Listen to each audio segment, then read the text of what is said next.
जय हिंद दोस्तों, मैं संदीप आपका अपने चैनल द एजुकेशन हब पर स्वागत करता हूं। कल हम लोगों ने जम्मू कश्मीर के बारे में कुछ पढ़ा था, आज हम उससे आगे पढ़ते हैं। तो कल वाला थोड़ा सा रिपीट कर लिया जाए। ये वाला जो दर्रा था, ये कौन सा दर्रा था? ये इस दर्रे का नाम था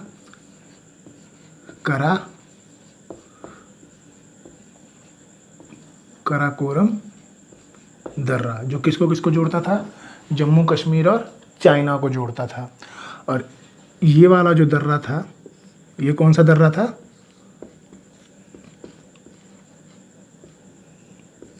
बुर्जिला दर्रा। ये किसको जोड़ता था? पाकिस्तान और कश्मीर को। और यहाँ पे एक दर्रा था जिसका नाम क्या था? बनिहाल दर्रा। क्या नाम था? बनिहाल दर्रा, जो कश्मीर को अन्य राज्यों से जोड़ता था। अब हम आगे बढ़ते हैं और कुछ ये जो हिस्सा है, ये वाला एरिया, ये है हिमाचल प्रदेश। हिमाचल प्रदेश, इसके बारे में अब कुछ समझते हैं। तो देखिए, कल मैंने कुछ पर्वत श्रेणियों के बारे में बताया था। कौन कौन सा था? यहाँ पे आपका काराकोरम पर्वत श्रेणी, उसके बाद लद्दाख पर्वत श्रेणी, उसके बाद जास्कर और उसके बाद पीर पंजाल पर्वत श्रेणी। तो कौन कौन से थे? काराकोरम पर्वत श्रेणी, लद्दाख, जास्कर और पीर पंजाल। मैंने इसकी ट्रिक भी आपको कल वीडियो में ऊपर मैंने ट्रिक के रूप में लिख दिया था, तो जिसका ट्रिक था कलेजा पार। क से काराकोरम, ले से लद्दाख, ज से जास्कर और प से पीर पंजाल। पीर पंजाल का कुछ भाग जो है, पीर पंजाल जो पर्वत श्रेणी है, वो हिमाचल प्रदेश में भी प्रवेश कर जाती है। यहाँ पे आपका पीर पंजाल था जो हिमाचल प्रदेश में भी प्रवेश कर जाती है। और हिमाचल प्रदेश में पहले से भी एक पर्वत है जिसका नाम है धौलाधार, जो यहाँ पर क्या है? धौलाधार। यहाँ पे कौन सी है? धौलाधार। अब देखिए, अगर आपसे पूछा जाए कि पीर पंजाल और धौलाधार पर्वत के बीच में कौन सा राज्य है? हिमाचल प्रदेश। हिमाचल प्रदेश के किसी भी शहर का, चाहे वो आपको शिमला हो, कुल्लू हो, मनाली हो, वो जितने भी शहर होंगे वो कहाँ पड़ेंगे? पीर पंजाल और धौलाधार के बीच में। अब देखिए, हिमाचल प्रदेश समझिए, ये राज्य है पंजाब। ये कौन सा राज्य है? पंजाब। और इधर वाला राज्य एक है, इधर है हरियाणा। तो ये इतना एरिया, ये वाला एरिया और ये वाला जो एरिया है, ये पूरा का पूरा क्या था? पंजाब था। ये पूरा का पूरा पंजाब था। लेकिन शाह आयोग की सिफारिश पर ये टूट गया। जहाँ पे पंजाबी बोली जाती थी उसे पंजाब कह दिया गया, जहाँ पे हिंदी बोली जाती थी वो हरियाणा हो गया, और जो हिमालय का जो क्षेत्र था वो क्या हो गया? हिमाचल प्रदेश हो गया। शायद मैंने गलत लिख दिया था, तो ये हिमाचल प्रदेश। तो हिमालय का क्षेत्र क्या कहलाया? हिमाचल प्रदेश कहलाया। तो देखिए, हिमाचल प्रदेश के इस साइड कौन सा क्या हो गया? चाइना हो गया, और इधर कश्मीर हो गया। तो हिमाचल प्रदेश को चाइना से एक दर्रा जोड़ता है जिसका नाम है सीप कला दर्रा। क्या नाम है? सीपकला दर्रा। हिमाचल प्रदेश को चाइना से कौन सा दर्रा जोड़ता है? सीपकला दर्रा। और हिमाचल प्रदेश को कश्मीर से जोड़ता है बड़ा लाचला दर्रा। कौन सा दर्रा? बड़ा लाचला दर्रा। और यहाँ पे एक दर्रा जो पंजाब से जोड़ता है, इसका नाम है रोहतांग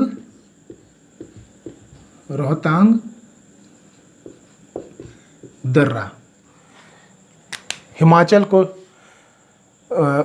को चाइना से जोड़ता है कौन सा दर्रा? सीपकला दर्रा। हिमाचल को कश्मीर से जोड़ता है बड़ा लाचला दर्रा, और हिमाचल को पंजाब से जोड़ता है कौन सा दर्रा? रोहतांग दर्रा। तो देखिए, पहले क्या होता था, विदेश जब जाया करते थे तो पहले किससे जाया करते थे? शिप से जाया करते थे। तो इससे याद रहेगा कि विदेश पहले किसे आते थे? शिप से। तो यहाँ पे सीपकला दर्रा जो किसको जोड़ता है? चाइना को जोड़ता है और हिमाचल प्रदेश को जोड़ता है।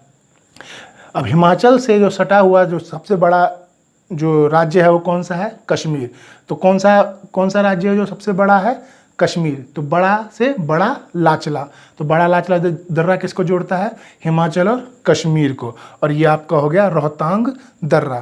कौन सा दर्रा हो गया? रोहतांग दर्रा। रोहतांग दर्रा। अब आगे बढ़ते हैं। अब यहाँ पे हम थोड़ा सा उत्तराखंड के बारे में समझते हैं। ये है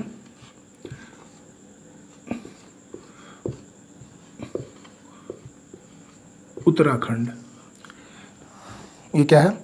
उत्तराखंड। अब देखिए अभी जो है, ऐसा नहीं कि हम लोग और नहीं पढ़ेंगे, इसमें जो छोटे छोटे जो शिमला है, कुल्लू है, मनाली है, फिर इसके अंदर कश्मीर है, श्रीनगर है, लेह है, सब पढ़ा जाएगा। आप चिंता मत कीजिए, सारी चीज़ों को पढ़ाऊंगा। अभी हम रफली सब समझ लेते हैं, जो बाहर की चीज़ें हैं उनको समझ लेते हैं, फिर बाकी हम विस्तार पूर्वक सारी चीज़ें पढ़ेंगे। तो हम आगे बढ़ते हैं। ये कौन सा राज्य है? उत्तराखंड। कौन सा राज्य है? उत्तराखंड। यहाँ पे जो ये पीर पंजाल का कुछ हिस्सा कहाँ आ गया था? हिमाचल में। इसी तरह धौलाधार का जो कुछ हिस्सा है यहाँ पे उत्तराखंड में आ गया है। ये यहाँ से ऐसे ये जो पहाड़ है ऐसे जाता है। यहाँ पे कौन सा है? धौलाधार जो यहाँ पे आपका था, धौलाधार का कुछ हिस्सा उत्तराखंड में जाता है। और यहाँ पे आपका है शिवालिक की पहाड़ियाँ। यहाँ कौन सी है? ये हो गया धौलाधार, और यहाँ पर शिवालिक। यहाँ पे क्या है? शिवालिक। तो अब उत्तराखंड पूछा जाए तो किन पहाड़ियों के बीच में है? धौलाधार और शिवालिक के बीच में है। तो उत्तराखंड किसके बीच में है? धौलाधार और शिवालिक के बीच में है। अब उत्तराखंड के बारे में समझिए। बहुत सुंदर है, बहुत सुंदर राज्य है। इसे फूलों की घाटी भी कहा जाता है। देवी देवताओं का वास है। और यहाँ पे क्या कहते हैं, ऋषिकेश है, हरिद्वार है, मतलब घूमने के लिए बहुत अच्छी जगह है। लेकिन जितनी अच्छी ये जगह है, इसमें उतनी ही तबाही भी आती है। कभी बादल फट जाएगा, बादल फटने के कारण कभी बाढ़ आ जाएगा। आपने 2013 में ही देखा था उत्तराखंड में कितनी बड़ी तबाही आ गई थी। उत्तराखंड के अंदर बहुत बड़ी तबाही आ गई थी, जिससे उत्तराखंड बर्बाद हो गया था। तो यहाँ पे सुंदरता तो है ही है, लेकिन उतनी ही ज़्यादा तबाही भी होती है। अब देखिए उत्तराखंड जो है, इसके इस साइड में नेपाल है। क्या है? नेपाल है। और आपके इस साइड में है चाइना। इस साइड में है चाइना। और ये भारत में तो है ही है। तो आप समझिए, यहाँ पे है एक लिपुलेख दर्रा। क्या है? लिपुलेख दर्रा।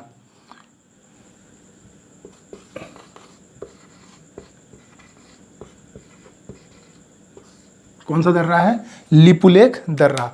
लिपुलेख दर्रा है जो कितने देशों को जोड़ता है? 3 देशों को। कौन कौन सा? एक नेपाल को, चाइना को, सॉरी दोस्तों यहाँ पे नहीं है, ये जो लिपुलेख दर्रा है ये इस जगह है, ये इस जगह है। तो इधर किसको जोड़ेगा? यहाँ पे लिपुलेख दर्रा है। जगह नहीं होने के कारण मैं यहाँ लिख नहीं पा रहा हूँ, आप लोग बस सुन लीजिए। यहाँ पे कौन सा दर्रा है? लिपुलेख दर्रा, जो किसको किसको जोड़ता है? नेपाल को, चाइना को और भारत को। तो अगर आपसे क्वेश्चन पूछा जाए लिपुलेख दर्रा किन 3 देशों को जोड़ता है, तो क्या होगा? भारत, चाइना और नेपाल। भारत, चाइना और नेपाल। अब हम उत्तराखंड की नदियों के बारे में कुछ समझते हैं। अब सुनिए,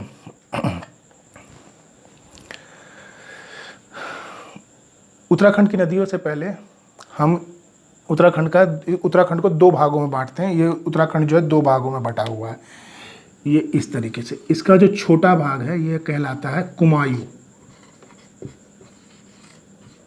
क्या कहलाता है? कुमायूं। और ये जो बड़ा हिस्सा है, ये वाला जो बड़ा हिस्सा है, ये कहलाता है गढ़वाल। ये क्या कहलाता है? गढ़वाल। उत्तराखंड 2 भागों में बटा हुआ है। जो छोटा भाग है वो कुमायूं और जो बड़ा भाग है वो क्या कहलाता है? गढ़वाल कहलाता है। भारत के जो प्रथम परमवीर चक्र जिन्हें मिला था, जो भारत के प्रथम परमवीर चक्र थे, उनका नाम था मेजर सोमनाथ शर्मा। जिन्हें भारत का प्रथम परमवीर चक्र मिला था, वो किस रेजिमेंट के थे? वो कुमायूं रेजिमेंट के थे। किस रेजिमेंट के थे? कुमायूं रेजिमेंट के थे। अब आगे बढ़ते हैं। देखिए उत्तराखंड में नदियाँ भी बहुत हैं। आपका उत्तराखंड में देवप्रयाग है, रुद्रप्रयाग है, नदियाँ भागीरथी, अलकनंदा और मंदाकिनी, ये सारी नदियाँ आपके उत्तराखंड में हैं। अब नदियों के बारे में समझिए। अगर आपसे पूछा जाए कि गंगा कहाँ से निकलती है तो आपका उत्तर क्या होगा? गंगोत्री या गोमुख? ना तो गंगा गंगोत्री से निकलती है, ना ही गोमुख से निकलती है। गंगा बनती है, गंगा जो क्या है वो बनती है। अब समझिए कैसे बनती है। इसको समझाने के लिए मैं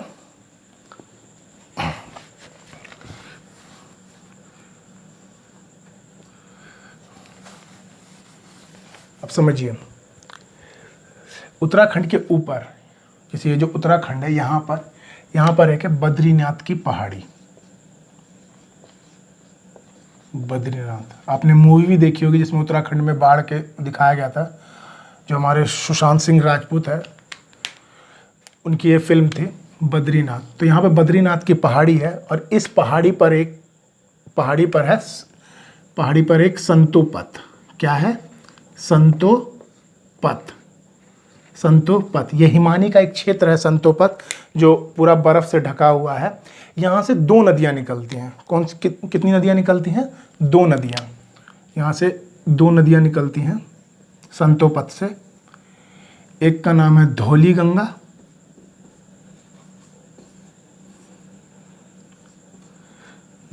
गंगा, और एक का नाम है विष्णु गंगा।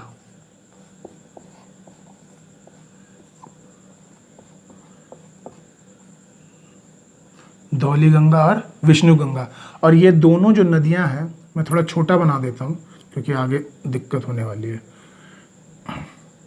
ये जो दोनों नदियां हैं ये आके मिलती हैं विष्णु प्रयाग में। विष्णु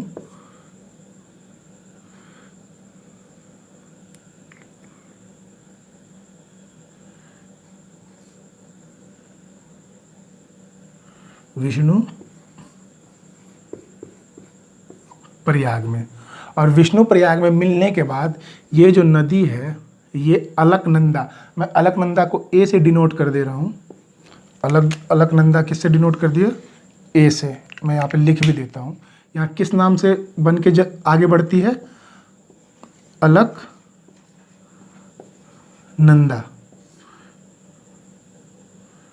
किस नाम से आगे बढ़ती है? अलकनंदा। ये अलकनंदा आगे बढ़ती है और यहाँ पर कर्णप्रयाग पहुंचकर, कहाँ पर?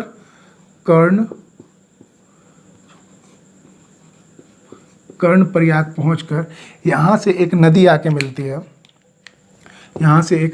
मिलती है। जिसका नाम है पिंडार नदी। कौन सी नदी? पिंडार नदी।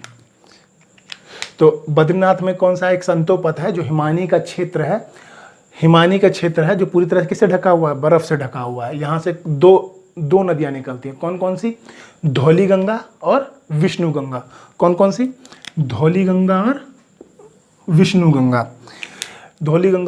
गंगा। ये दोनों नदियाँ आके मिलती है कहाँ पर? विष्णु प्रयाग में। कहाँ पर आके मिलती हैं? विष्णु प्रयाग में। और इसका नाम क्या हो जाता है? अलकनंदा। अब ये अलकनंदा बनकर आगे बढ़ती है और कर्णप्रयाग में आकर इस पे कौन सी नदी मिल जाती है? पिंडार नदी। कौन सी नदी आके मिल जाती है? पिंडार नदी।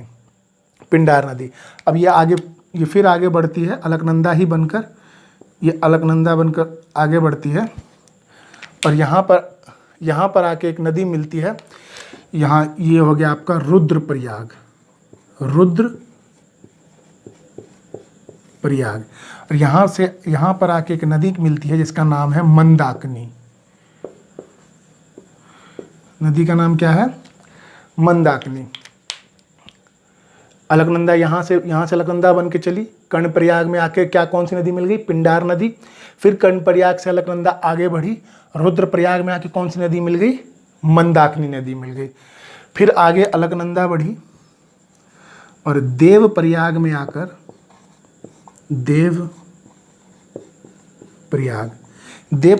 आकर यहाँ पर नदी मिली जिसका नाम है भागीरथी।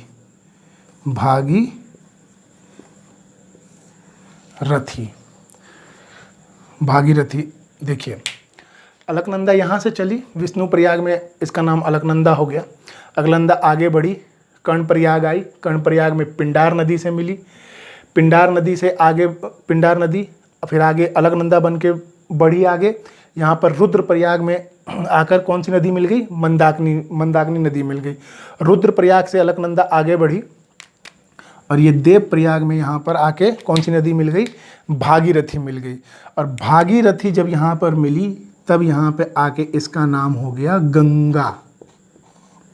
इसका नाम क्या हो गया? गंगा। अब समझिए यहाँ पे गंगा क्यों हो गया।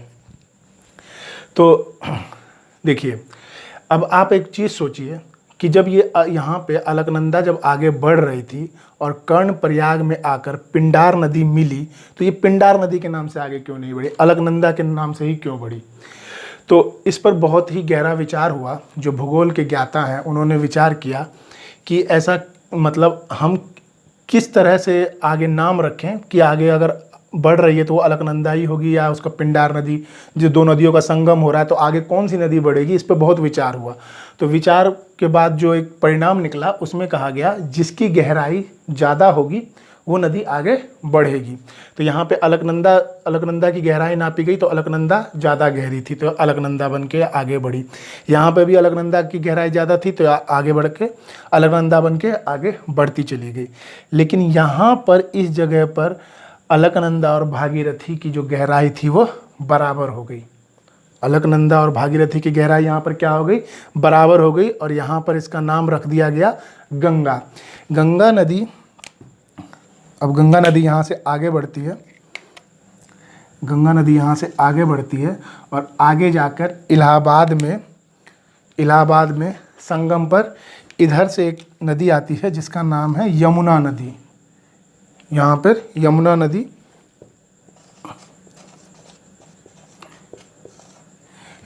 नदी जो इलाहाबाद में आकर मिल जाती है। अभी इलाहाबाद का नाम क्या हो गया? प्रयागराज। जैसे जहाँ पे आप लोग कहते हैं ना गंगा यमुना सरस्वती संगम जो होता है यहाँ पर, तो आपको क्लियर हुआ कि गंगा जो है वो निकलती नहीं है, वो क्या होता है? बनती है। क्या होता है? बनती है। तो कैसे बन रही समझ में आ रहा है? बद्रीनाथ की एक पहाड़ी है, इसका नाम क्या है? संतोपत। संतोपत से कौन सी दो नदियाँ निकली? धौली गंगा और विष्णु गंगा। ये कहाँ पे आके मिली? विष्णुप्रयाग में मिली। विष्णुप्रयाग में इसका नाम क्या पड़ गया? अलकनंदा। अलकनंदा जब आगे बढ़ी और कर्णप्रयाग में इसमें कौन सी नदी आके मिली? पिंडार नदी। पिंडार नदी फिर ये आगे क्या बन के आगे बढ़ी? अलकनंदा बन के आगे बढ़ी। और यहाँ पे कौन सी नदी आ गई? यहाँ पे इसका संगम कहाँ पे हुआ? रुद्रप्रयाग में। रुद्रप्रयाग में कौन सी नदी आके मिली? मंदाकिनी। कौन सी नदी आके मिली? मंदाकिनी। अब रुद्रप्रयाग से आगे अलकनंदा बन के बढ़ी आगे और देवप्रयाग में आके कौन सी नदी मिल गई? भागीरथी। और देवप्रयाग में इसका नाम क्या हो गया? गंगा। इसका नाम क्या हो गया? गंगा। और ये आगे जाके इलाहाबाद में किससे मिल गई? यमुना नदी से मिल गई। किससे मिल गई? यमुना नदी। तो जगह आपको देखिए, ये अलकनंदा, मंदाकिनी, भागीरथी ये तो आपको याद हो ही जाएगा। जगह कैसे याद रखेंगे? देखिए, विष्णु भगवान ने कान में बाला पहना, गले में रुद्राक्ष की माला, और ये सब जब धारण किया तो एक देव का रूप धारण कर लिया। विष्णु भगवान ने कर्ण की बाला, गले में रुद्राक्ष की माला और इन सब को धारण करके क्या हो गए? देव का रूप धारण हो गया। तो विष्णु से विष्णु प्रयाग, कर्ण बाला से कर्ण प्रयाग, गले में रुद्राक्ष माला से रुद्र प्रयाग और देव का रूप धारण कर लिया देव प्रयाग। तो आपको समझ में आया गंगा निकलती है या गंगा बनती है। देखिए, बीपीएससी भी एक बार एक क्वेश्चन पूछा था। क्या क्वेश्चन पूछा था कि अलकनंदा और भागीरथी कहाँ पर मिलती हैं? अलकनंदा और भागीरथी कहाँ पर मिलती है? तो आंसर क्या होना चाहिए?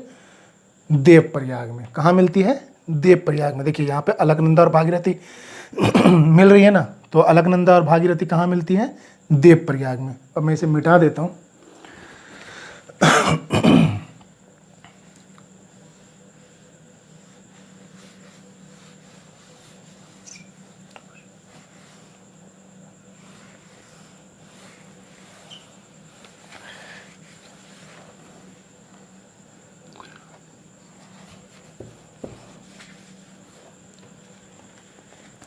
देखिए, उत्तराखंड में आपको समझ में आ गया।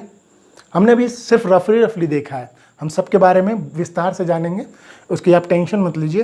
तो उत्तराखंड के बारे में आपको समझ में आ गया। अब चलते हैं पंजाब को, पंजाब के बारे में समझते हैं। अब समझिए पंजाब का मतलब क्या होता है। पंज मतलब 5 और आब मतलब पानी। तो 5 नदियों की जो भूमि होगी वो क्या कहलाती है, पंजाब कहलाती है। क्या कहलाती है, पंजाब। 5 नदियों की जो भूमि, 5 नदियों का जो क्षेत्र, वो क्या कहलाया, पंजाब कहलाया। पंजाब से कितनी नदियाँ निकलती हैं, 5 नदियाँ निकलती है। अब इसको समझिए। देखिए, अगर आपको ज़िंदगी भर झेलना पड़ेगा, अगर आपने चरस नाम का विष पिया, आपको ज़िंदगी भर झेलना पड़ेगा अगर आपने चरस नाम का विष पिया। तो क्या हुआ, चरस नाम का अगर आपने विष पिया तो क्या होगा, ज़िंदगी भर झेलना पड़ेगा। अब समझिए, झेलना पड़ेगा, चरस नाम का विष पिया। तो झेलना से झेलम, और चरस च से चिनाब, र से रावी, स से सतलज, और ब से ब्यास। तो कौन सी पांच नदियां हो गई, मैं यहाँ पे लिख देता हूँ। अब मुझे लगता है ये मिटा देना चाहिए, ये मैं मिटा देता हूँ।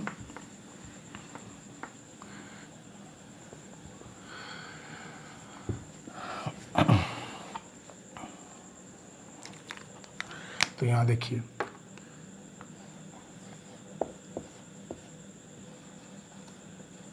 झेलना पड़ेगा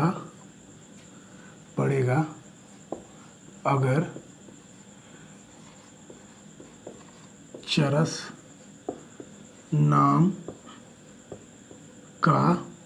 नाम का विष पिया। तो झेलना से क्या हो गया,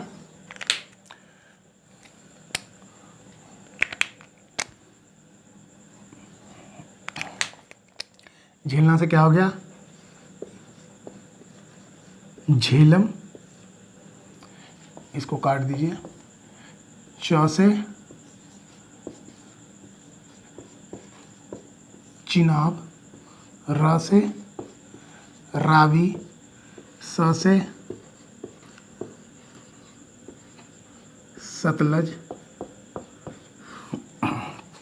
और विष से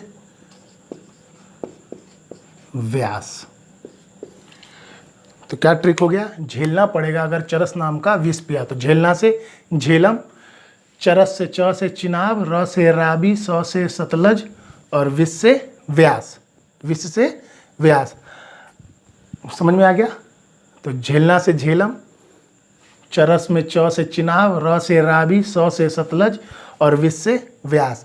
अब देखिए, सतलज नदी जो है वो पंजाब के नीचे से निकलती है। ये जो हिस्सा है ये पंजाब के नीचे से निकलती है, और ये जो नदी है वो विदेश से आती है। विदेश में कहाँ से आती है, चाइना से आती है। तो सतलज नदी कहाँ से आती है, चाइना से आती है, चाइना से आती है, और पंजाब के निचले हिस्से से बहती हुई निकल जाती है। और ऊपर से यहाँ से झेलम, ऊपर से झेलम और चिनाब, झेलम और चिनाब ऊपर से निकल जाती है।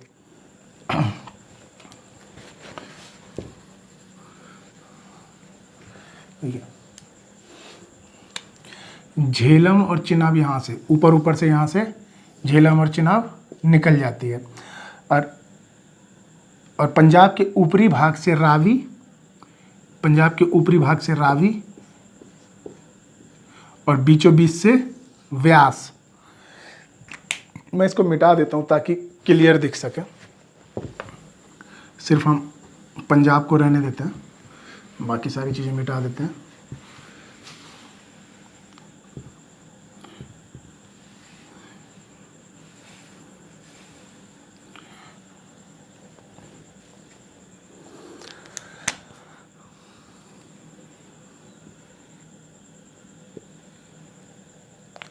समझिए, तो ये यहाँ से नीचे नीचे कौन सी नदी निकलेगी, ये सतलज, सतलज। ऊपर से भी पंजाब को बिना टच किए हुए झेलम, इधर पंजाब को बिना टच किए हुए चिनाब, चिनाब, पंजाब को टच नहीं करेगी, चिनाब। और पंजाब के ऊपरी ऊपरी हिस्से में रावी, और पंजाब के बीचों बीच कौन सी नदी जाएगी? व्यास नदी, व्यास नदी। अब समझिए, अब ये झेलम और चिनाब तो पंजाब से नहीं जा रही है, लेकिन ये 5 नदियों का क्षेत्र कैसे है? तो समझिए, मैंने आपको शुरुआत में बताया था कि पंजाब से ही टूटकर क्या बना है? हिमाचल बना है। पंजाब में पंजाबी बोली गई, हिमाचल में हिमाचल जो है हिमालय के क्षेत्र में था तो उसका नाम हिमालय पड़ गया, और हरियाणा में हिंदी जो बोली जाती थी हरियाणा क्षेत्र में, तो वो हरियाणा हो गया। तो ये जो पूरा एरिया था वो पंजाब का था, वो पूरा क्षेत्र क्या था? पंजाब का था। तो भूगोल कभी नहीं बदलता है, भूगोल में जो नाम है वो वही के वही रहते हैं। अब ना पंजाब अलग हो गया है, हिमाचल अलग हो गया या हरियाणा अलग हो गया। पहले ये पूरा क्षेत्र क्या था? पंजाब था। तो समझिए, अगर 5 क्षेत्रों के 5 नदियों के क्षेत्र को पंजाब कहा जाता है तो 3 नदियों के क्षेत्र को क्या तेजाब कहना चाहिए? नहीं कहेंगे। क्यों? यही कारण है कि भूगोल में कभी भी नाम नहीं बदलता है। अब समझिए, जब 5 नदियों के क्षेत्र को क्या कहा गया? पंजाब कहा गया। तो अब मान लीजिए ये दो नदियों के क्षेत्र को क्या द्वाब नहीं कहेंगे? 2 नदियों के क्षेत्र क्या कहलाएगा? द्वाब कहलाएगा। तो समझिए, रावी प्लस ब्यास, रावी प्लस ब्यास, तो रावी और ब्यास जो मिलके क्या बनते हैं? बारी द्वाब, बारी द्वाब, द्वाब। 2 नदियों के बीच के क्षेत्र को द्वाब कहते हैं, और रावी प्लस व्यास बनकर कौन सा हो जाएगा? बारी द्वाब। अब देखिए, ये भी 2 क्षेत्र हैं, व्यास प्लस सतलज, व्यास प्लस सतलज, तो ये क्या हो जाएगा? विसाप द्वाब, विसाप द्वाब। रावी प्लस चिनाब, ये 2 क्षेत्र, तो ये कौन सा हो जाएगा? चिनाब प्लस रावी, रचना द्वाब, रचना द्वाब, रचना द्वाब। तो समझिए, नदियों के बीच के 2 क्षेत्र को क्या कहेंगे? द्वाब कहेंगे। रावी प्लस व्यास, बारी द्वाब, सतलज प्लस व्यास, विसाप द्वाब, और रावी प्लस चिनाब, रचना द्वाब। ये 3 द्वाब हैं पंजाब के अंदर, जो 2 नदियों के बीच के क्षेत्र जो बनते हैं वो क्या कहलाते हैं? द्वाब कहलाते हैं। तो आज का सेशन कैसा लगा दोस्तों, ये बताइएगा। आज हम सेशन यहीं ख़त्म करते हैं। कल हम इनके बारे में विस्तृत रूप से पढ़ेंगे। ये मैंने आपको रफली भारी की चीज़ें समझा दी है। तो अब आपको मैप में देख के लग रहा होगा कि ये जो चीज़ें आपको याद नहीं होती थी वो देखिए समझ में आ रहा होगा कि कैसे कहाँ पर कौन सी चीज़ है। मैप का यही फ़ायदा है दोस्तों, अगर आप मैप को ध्यान से पढ़ते हैं तो आप मैप के आदी हो जाएंगे। आपको दिखने लगेगा कि ये एरिया इस तरफ है तो इसको क्या कहेंगे, ये एरिया क्या है। पहले आपको रटना पड़ता था।